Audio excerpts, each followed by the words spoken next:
লাইলাতুন নিসফি মিন শাবান প্রচলিত শবে বরাত উপলক্ষে আমাদের করণীয় কি?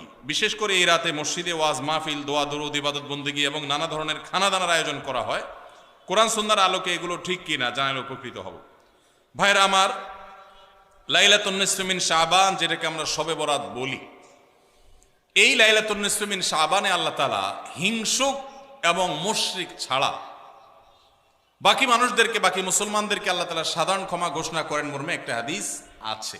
এছাড়া আরো বেশ কিছু হাদিস আছে যেগুলোর কোনো না অনেকগুলো সনদের মধ্যে কিছুটা দুর্বলতা আছে, কিন্তু মোটের পরে এ রাতের ফজিলত সুসাব্যস্ত এবং প্রমাণিত।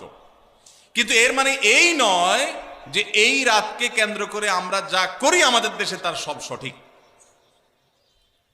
আমাদের দেশে লাইলাতুল বরাতে মানুষের যে ভিড় মসজিদগুলোতে, এটা তো ভালো জিনিস যে মানুষ মসজিদে আসছে, কিন্তু অন্যদিন না এসে এই রাতে বেশি আসার কারণটা কি?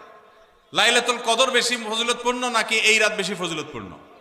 লাইলাতুল কদরের সাথে কোনো তুলনা চলবে? সেই রাতে মানুষ কি এত বেশি ইবাদতের চেষ্টা করে?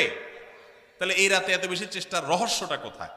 রহস্য হলো আমাদের দেশে মানুষ মনে করে যে এই রাতে ভাগ্য ঠিক হয়, অতএব সারা বছর যাই করি না করি এই একটা রাত মসজিদে গিয়া আল্লাহ বিল্লাহ করে যদি সারা বছরের ভাগ্যটা ঠিকঠাক করা যায়, এরপর আর মসজিদে যায় কেনা।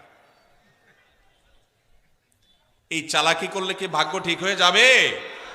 ভাইরা আমার, লাইলাতুন নিসফি মিন শাবানকে কেন্দ্র করে বহুবিধ বিদআত, বহুবিধ বাড়াবাড়ি, বহুবিধ কুসংস্কার আমাদের সমাজে আছে। এক সময় তো প্রচুর পরিমাণ পটকা ফুটাফাটি চলতো।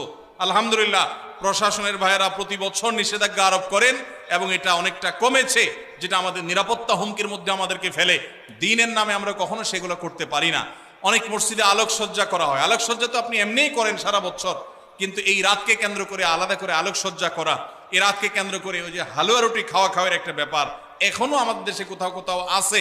অনেকে মনে করে নবীজির দাঁত মোবারক শহীদ হয়েছেন উহুদের ময়দানে, তো তিনি হালুয়া খাইছেন, সেজন্য আমরা ভালো দাঁতে হালুয়া খাই। নবীজির দাঁত ভাঙে হালুয়া খাইছেন, আমাদের আস্ত দাঁতে আমরা কি খাই? হালুয়া খাই। আপনার বাপের ঠ্যাং ভেঙে গেছে, উনি একটা লাঠি দিয়া খোড়ায় খোড়ায় হাঁটে, আপনার আস্ত ভালো দুইটা ঠ্যাং আছে, আপনি বাপের মহব্বতে বলছেন বাবা তোমার পাওটা ভেঙে গেছে, সেই মহব্বতে আমি আমার ভালো পাও নিয়া লাঠি দিয়ে আমি খোড়ায় খোড়ায় হাঁটতেছি। কি বলেন? বাপ খুশি হবে? খুশি হবে? বলবে এটা তো বেয়াদবি, তামাশা করতেছো আমার সাথে, আমার ভেঙাইতেছো। নবীজি সাল্লাল্লাহু আলাইহি সাল্লাম দাঁত মোবারক শহীদ হয়েছে বাতিলের বিরুদ্ধে জিহাদ করতে গিয়ে।